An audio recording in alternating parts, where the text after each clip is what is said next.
September of 1949, America's monopoly of nuclear power ends when the Soviet Union detonates their own nuclear weapon. America freaks out. There's a tremendous panic in the United States over this. We'll find out later, by the way. I'll talk about it in a minute. It was American spies that gave them the information they needed to do this.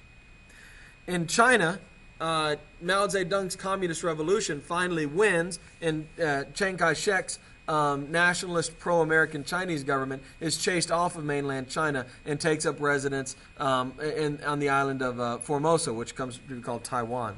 Chiang Kai-shek, by the way, and his government, he's dead, but his government is still there, claims to control all of China, but in reality, of course, China has been a communist state now since 1949. Mao Zedong being the leader. There's Mao up there on the top right. Chiang is on the top left. The U.S. believes that Mao Zedong is under Soviet control. He is not. This is an independent, separate communist movement. And then in reality, there's a lot of friction between the Chinese communists and the Soviet communists. For one thing, the Soviet communists tend to focus on industrial production, where the Chinese communists tend to focus on farmers and agricultural production. Truman, for his part, refuses to recognize China. Mao Zedong's Communist China, and still goes along with the fiction, diplomatically anyway, that Chiang Kai-shek's government is in charge of all of China. NSC 68 is a document from the White House that clarifies the U.S. position.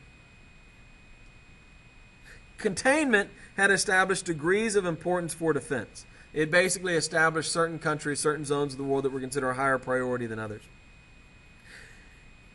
NSC 68 had calls for containment had called for Allied aid to any of these countries if they were threatened by takeover by the Soviets or even internal rebels. But with NSC 68, we shift our position. We no longer prioritize different countries or the regions of the world. NSC 68 declares that any inch of land must be defended with or without Allied support. America is willing to act unilaterally to stop any country on the planet from falling under Soviet control. Now, if you know your history very well, you can already see that the problems this is going to lead to in places like Korea and Vietnam. It also leads to a 400% increase in defense spending. You see here on this graph, you see the spike in defense spending in World War II, which is on the beginning here. And then you see, of course, we scale back after World War II. The war is over, right?